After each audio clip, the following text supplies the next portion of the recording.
পরিচালনা কমিটির উদ্যোগে ফকির বাড়ি বটতলা জমিদার বাড়ি সংলগ্ন মাঠ জামগড়া আশুলিয়া ঢাকা রবিবার আজকের এই তাফসিরুল কোরআনুল কারীমের মাহফিলের সম্মানিত সভাপতিত্ব করছেন জনাব হাজী মফিজুল ইসলাম ফকির।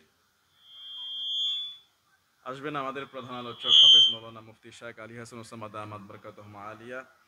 কথা বলেছেন অনেক ওলামা একরাম, মুফতি আবু হানিফ ইসহাকি, মুফতি এস জাহাঙ্গীর কবির সহ যত ওলামা একরাম এখানে এসেছেন। আল্লাহ তাআলা প্রত্যেকের হায়াতে, এলেমে, আমলে, সম্পত্তি, ইজ্জতে, সুখ শান্তিতে বরকত বাড়ায়া দেখ, বলেন আমিন। এই মুহূর্তে আমি আপনাদের সামনে কথা বলছি, আল্লাহ যেন আমাকে কোরআন হাদিস থেকে সঠিক কথাগুলো বলার তৌফিক দান করে দেয়, বলেন আমিন। সকল প্রশংসার একমাত্র মালিক কে? আমরা পড়ছি সেই আল্লাহর জন্য আলহামদুলিল্লাহ। আর জোরে বলেন আলহামদুলিল্লাহ। আল্লাহু আকবার কাবীরা আলহামদুলিল্লাহি কাসীরা সুবহানাল্লাহি ওয়া বিহামদিহি সুবহানাল্লাহিল আযীম। প্রশংসা করলাম কার? সব জায়গায় প্রশংসা করতে হবে কার? হুকুম মানতে হবে কার? গোলামি করতে হবে কার? মৃত্যু পর্যন্ত আমাদের হৃদয়ে, আমাদের কলিজাবর্তী ভয়, আনুগত্য, ভালোবাসা থাকতে হবে একজনের। চিল্লায় বলেন তিনি কে? ও আল্লাহ, এই সাক্ষীকে, এই আনুগত্যকে আল্লাহ আপনি কবুল করে নেন। লাখ কোটি বার দুরূদ ও সালাম প্রিয় নবী মুহাম্মদুর রাসূলুল্লাহ পড়েন সাল্লাল্লাহু আলাইহি ওয়াসাল্লাম। সোনার মদিনায় আল্লাহ তাআলা আমাদের সালামগুলোকে কবুল করেন, এক বলে আমিন। মুআজ্জাজ মুহতারাম, সাউন্ডে একটু সমস্যা হচ্ছে। ভাইও বলেছে যে মাইক্রোফোনগুলোর একটু লো কোয়ালিটির, যার কারণে সাউন্ডটা ভালো যাচ্ছে না। যাই হোক, হয়তো উনি বুঝতে পারেন নাই, আল্লাহ যেন সামনে থেকে বুঝার এবং সেইভাবে সেট করার তৌফিক দান করে দেয়, বলে আমিন। মানুষ মাত্রই ভুল, কমতি, ঘাটতি থাকতেই পারে, ঠিক কিনা বলেন? তবে এটা দুঃখ লাগে যে একটা বিয়ে বাড়িতে যখন গায়ে হলুদের বাজনা বাজে, আশেপাশে 3 এলাকার মানুষ ঘুমাইতে পারে না রাতে, কথা বলেন। ছোট্ট একটা আইসক্রিম বিক্রেতা সে যে মাইক লাগায়, ওইটা 6 তলা পর্যন্ত পৌঁছে যায়, কথা বলেন ঠিক কিনা? আর ভাইয়ের এখানে দেখেন 2টা সাউন্ড বক্স, এখানে কয়টা? 2টা, 4টা সাউন্ড বক্স। না আপনারা পাইতেছেন না আমি পাইতেছি, বলতেছে মাইক একেবারে মুখের ভিতরে ঢুকায় কথা বলা লাগবে, তাও তো সাউন্ড নাই।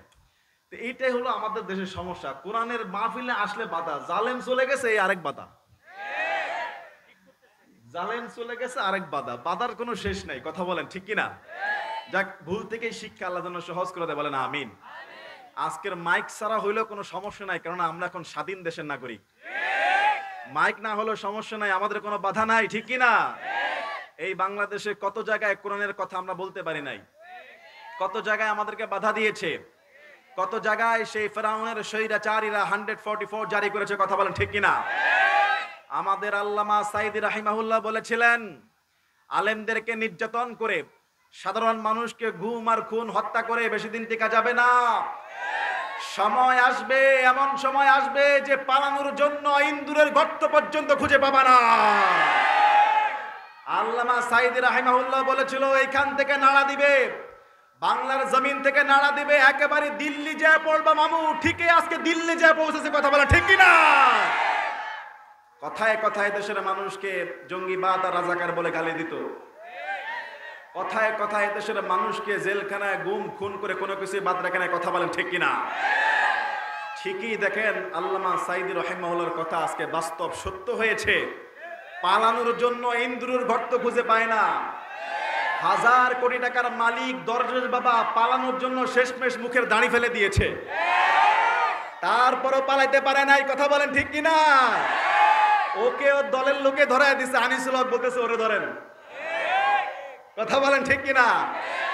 আরেকটা ছিল কালা মানিক, বিচারপতি মানিক, আলেমদের 116 জনের লিস্ট সে করেছিল।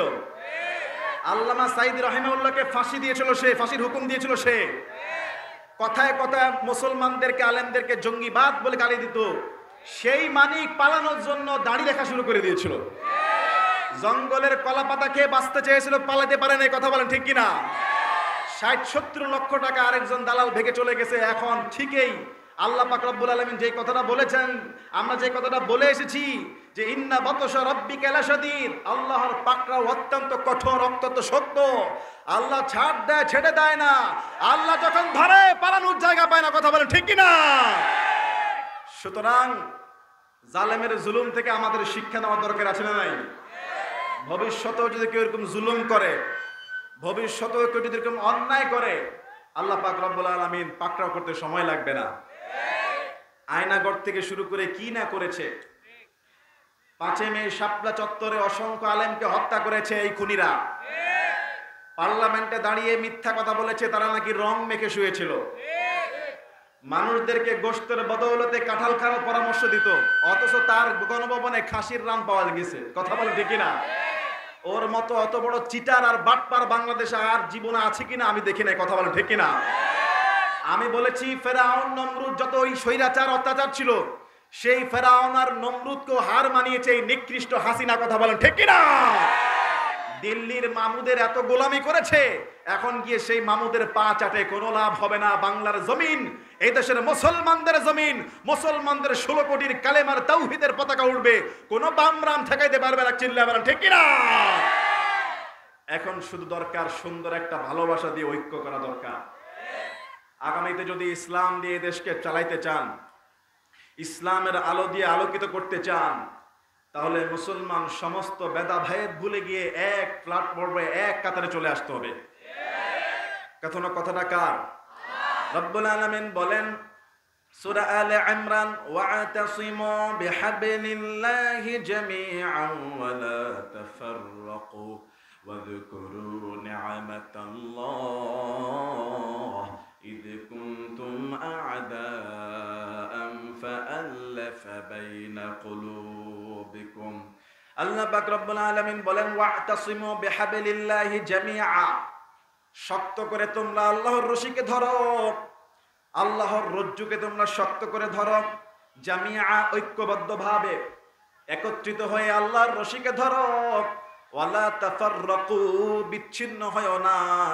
আল্লাহ কোরআনে বলছে মুসলমান যদি একত্রিত হয়ে যায়, ঐক্য হয়ে যায়, বিচ্ছিন্ন না হয়, আকাশ থেকে সাহায্য পাঠিয়ে দিবেন কে? আমাদের প্রভু এক, একে নবীর উম্মত, জীবন বিধান এক, ঐশী বাণী কুরআন। আমাদের প্রভু এক, একে নবীর উম্মত, জীবন বিধান এক, ঐশী বাণী কুরআন। তবে কেন এক নও হে মুসলমান? এক হও করি আহ্বান। তবে কেন এক নও হে মুসলমান? এক হও করি আহ্বান।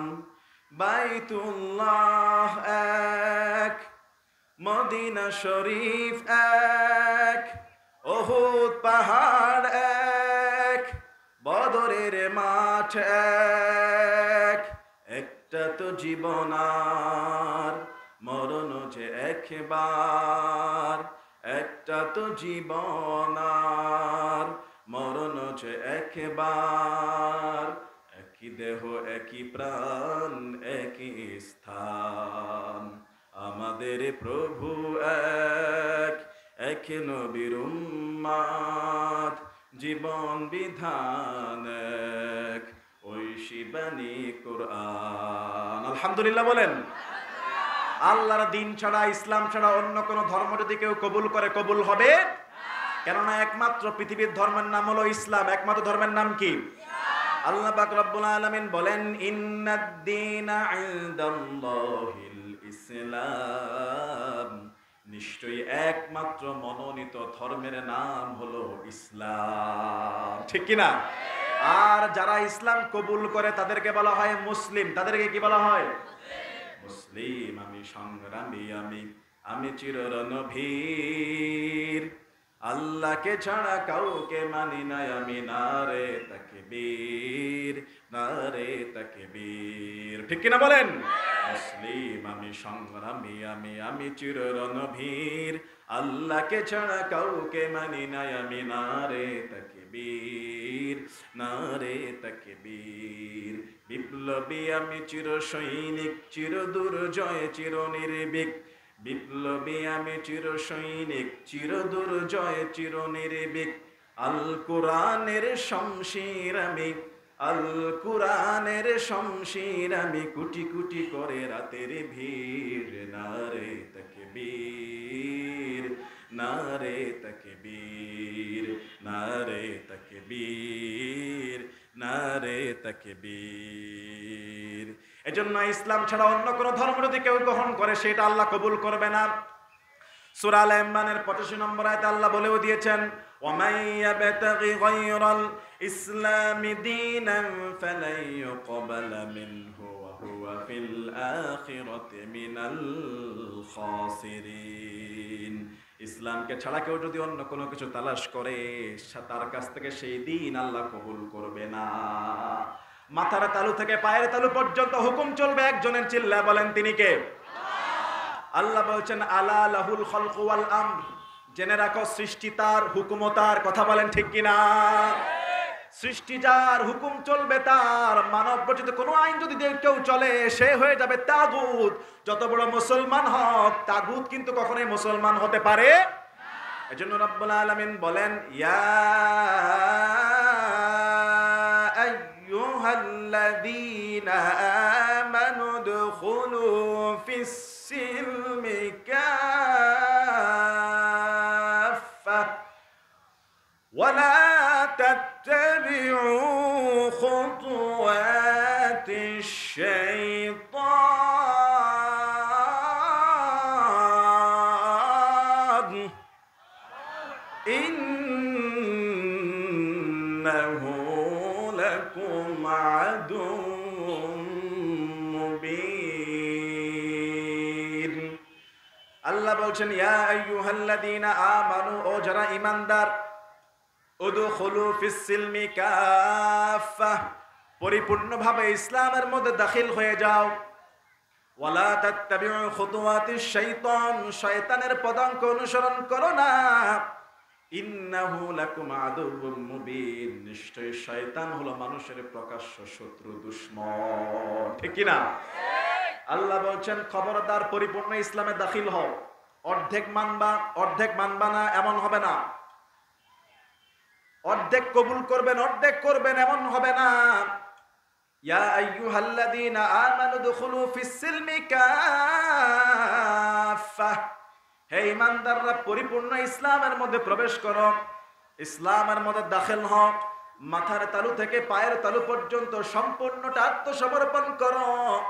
ওয়ালা তাত্তাবিউ খুতুওয়াতিশ শাইতান, শয়তানের পদাঙ্ক অনুসরণ করো না। ইন্নাহু লাকুম আদুউম মুবিন, নিশ্চয়ই শয়তান হলো মানুষের প্রকাশ্য দুশমন। ঠিক কিনা বলেন? স্বৈরাচার জালেম মানুষদেরকে শয়তানের গোলাম বানানোর ফায়তারা করেছিল। তারা এই দেশের কোরআনের পাখি আল্লামা সাঈদী রাহিমাহুল্লাহকে গ্রেফতার করেছিল। মুসলমান সেদিন কিন্তু অনেকে চুপ ছিল, অনেক আলেমরা সেদিন কথা বলে নাই। যেদিন আল্লামা সাঈদীকে গ্রেফতার করেছে সেদিনই বস্তুত আলেমদেরকে কোণঠাসা করে ফেলেছিল। কথা বলেন ঠিক কিনা? আল্লামা সাঈদীকে যেদিন গ্রেফতার করেছে সেদিন যদি বাংলাদেশের মুসলমান আলেম ওলামারা একত্রিত হয়ে প্রতিবাদ করত, তারপরে আর আলেমদেরকে জেলখানায় যাওয়া লাগতো না, রিমান্ডে যাওয়া লাগতো না। মানুষ চুপ ছিল, প্রতিবাদ করে নাই, একে একে করে সবগুলোকে জালিম ধরছে। কথা বলেন ঠিক কিনা? সুতরাং এটা থেকে আমাদেরকে শিক্ষা নিতে হবে। আগামীতে যেই দলের, যেই মতের, যেই পক্ষেরই হোক, কোন মুসলমানের গায়ে, কোন আলেমদের গায়ে, কোন তাওহীদি জনতার গায়ের উপরে, কোন কোরআনের মাহফিলের উপর যদি হাত আসে তাহলে মুসলমান ঘরে বসে থাকবে না। চিল্লা বলেন ঠিক কিনা? অসংখ্য মুসলমানদেরকে তারা হত্যা করেছে, ক্রসফায়ার করেছে, গুম করেছে, খুন করেছে। আহা, আয়নাগরের মতো যেই নিকৃষ্ট, যে বর্বর জুলুম করেছে, তাদের আত্মীয় স্বজন কিন্তু জানতো না যে তারা কি বেঁচে আছে না মরে গেছে। কেউ 5 বছর, কেউ 8 বছর, কেউ 10 বছর।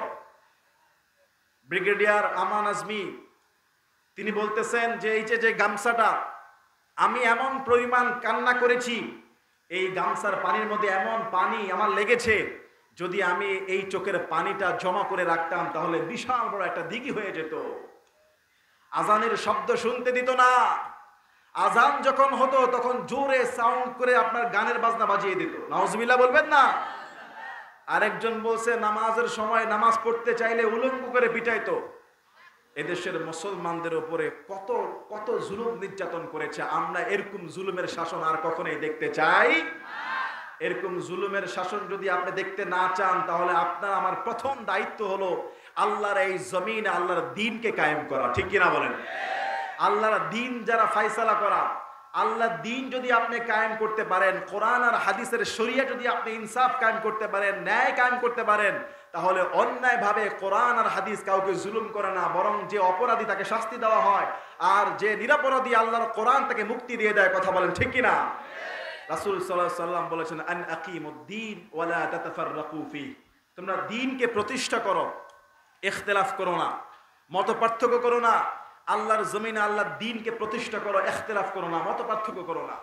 মত পার্থক্য করো না। আমাদের মধ্যে অনেক ছোটখাটো বিষয়ে মত পার্থক্য আছে, সেটা সুন্নাহ বিষয় হতে পারে, মুস্তাহাব বিষয়ে আমাদের মধ্যে মত পার্থক্য থাকতে পারে, কিন্তু আমাদের প্রত্যেকের রব একজন, তিনি কে? প্রত্যেক দলের প্রত্যেক মতের রব একজন, তিনি কে? আল্লাহ। আমাদের প্রত্যেকের নবী একজন, মুহাম্মদুর রাসূলুল্লাহ সাল্লাল্লাহু আলাইহি সাল্লাম। আমাদের প্রত্যেকেরই একটি গ্রন্থ, নাম হলো আল কোরআন। ঠিক কিনা? আমাদের প্রত্যেকের নামাজ 5 ওয়াক্ত, আমাদের রমজান 1 মাস, আমাদের প্রত্যেকের ঈদ 2টা, আমাদের প্রত্যেকের হজ একই রকম, বাকি সব মূল জিনিসগুলো একই রকম। ছোট ছোট বিষয়ে কিছু পার্থক্য থাকতে পারে, সেই বিষয়গুলোকে ইখতিলাফ করা যাবে। আল্লাহ কোরআনে বলে দিয়েছেন, আন আকিমুদ্দীন ওয়া লা তাতাফাররাকু ফি, কায়েম করো দ্বীনকে, ইখতিলাফ করো না, মত পার্থক্য করো না। আল্লাহর এই জমিনে মত পার্থক্য করো না। সমস্ত মুমিনরা হলো একটা দেহের মতো, সমস্ত মুসলমানরা হতো একটা বডির মতো। এই যে আমার একটা দেহ, রাসূল বলছেন যে হাসি খুশি ভালোবাসা প্রেম সৌহার্দ্যতে মুমিনের মিসাল হলো একটা দেহের মতো। একটা শরীরের মধ্যে, একটা দেহের মধ্যে আপনার যদি কোনো অঙ্গ প্রত্যঙ্গ আঘাতপ্রাপ্ত হয়, ক্ষতিগ্রস্ত হয়, রোগাক্রান্ত হয়, তাহলে কি শুধু ওই জায়গাটাই ব্যথা করে, নাকি পুরো শরীরটা অশান্তি লাগে? পুরো শরীরটা অশান্তি লাগে না? যেমন কারো শুধু মাথাটা ব্যথা লাগতেছে, শুধু মাথা ব্যথা, তাহলে কি শান্তিতে সে ঘুমাইতে পারবে? ঘুম তো আমরা ঘুমাই চোখ বন্ধ করে। তার প্রচন্ড মাথা ব্যথা, সে ছটপট করে ঘুম আসবে না। তার পায়ের মধ্যে একটা বিষাক্ত ফোড়া উঠেছে, প্রচন্ড যন্ত্রণা, পায়ের মধ্যে একটা ফোড়া, পায়ের মধ্যে নিচে, পুরো শরীরটা তো সুস্থ আছে, ঠিক আছে নাকি? তাহলে কি পুরো শরীরের মধ্যে শান্তি আসবে?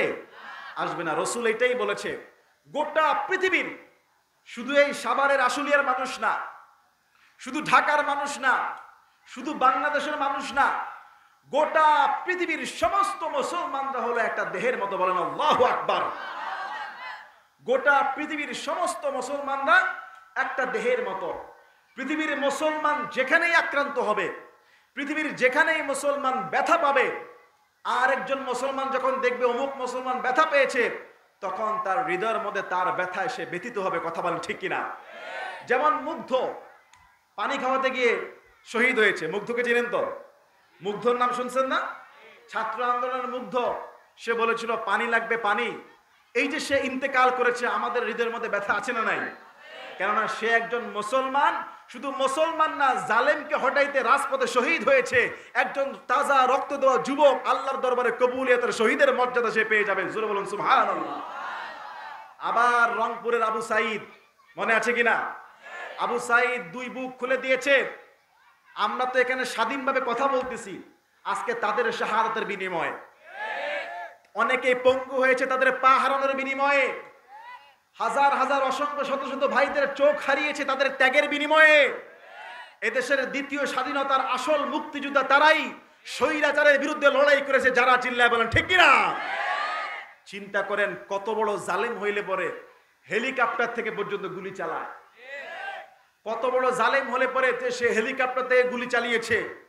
ফ্ল্যাটের ভিতরে ছোট্ট শিশুদের বুক ঝাঁঝরা ঝাঁঝরা হয়ে গিয়েছে। তার বাবা বলতেছে, আমার ছোট্ট শিশুটা ঘরের ভিতরে, চোখের ভিতর দিয়ে বুলেট ঢুকেছে, একবারে মাথার ভিতরে ঢুকে পিছন দিক থেকে বেরিয়ে গিয়েছে, কপালের মধ্যে ঢুকে পিছন দিক থেকে বেরিয়ে গেছে। আর সেই জালেম মিথ্যুক বলে সে নাকি হেলিকপ্টার থেকে পানি দেওয়ার ব্যবস্থা করছে। কথা বলেন ঠিক কিনা? এত লম্বা লম্বা কথা বলে সে আজকে পালিয়ে চলে গিয়েছে। শুধুমাত্র সম্ভব হয়েছে এই কারণে যে সমস্ত মুসলমানরা ঐক্যমত হয়ে এক হয়ে নেমে গিয়েছে, একটা লোকও ঘর ছিল না, দল মত নির্বিশেষে সব দলের মানুষ নেমে গিয়েছে জালেমের বিরুদ্ধে, জুলুমের বিরুদ্ধে। যখন সমস্ত মানুষ একত্রিত হয়েছে তখন আসমান থেকে রহমতের ফেরেশতা পাঠিয়ে সাহায্য করেছেন কে? এরকম ঐক্যবদ্ধ থাকলে রহমত আসবে, এরকম ঐক্যবদ্ধ থাকলে শান্তি আসবে। এজন্য রাসূল সাল্লাল্লাহু আলাইহি সাল্লাম বলেছেন, সমস্ত মুসলমানরা একটা দেহের মতো, সমস্ত মুসলমানরা একটা দেহের মতো। দেহের একটা জায়গায় আঘাত প্রাপ্ত হলে গোটা শরীর যেমন যন্ত্রণা লাগে, ঠিক গোটা পৃথিবীর মুসলমানরা যেখানে আক্রান্ত হবে, আরেকটা মুসলমানের ভিতরে হৃদয়ে কষ্ট লাগা তার জন্য ইমানি দায়িত্ব হয়ে যায়, ঠিক কিনা? এজন্য মুসলমান ইমানদার ঐক্য থাকতে হবে, একত্রিত থাকতে হবে। আগামীর বাংলাদেশ ইসলামের বাংলাদেশ, আগামীর বাংলাদেশ দিন কায়েমের আন্দোলনের বাংলাদেশ, ঠিক কিনা বলেন?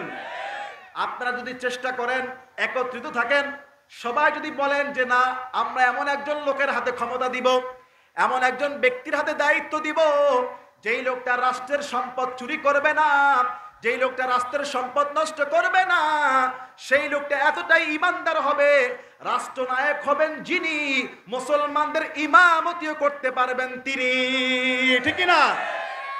এমন লোককে আমরা দায়িত্ব দিব না যে লোকটা সূরা ফাতিহা ঠিক মতো পর্যন্ত পড়তে পারে, সূরা ফাতিহা ঠিক মতো পর্যন্ত পড়তে পারে না, এমন লোককে আমরা দায়িত্ব দিব না। কথা বলেন ঠিক কিনা? একটু জিকির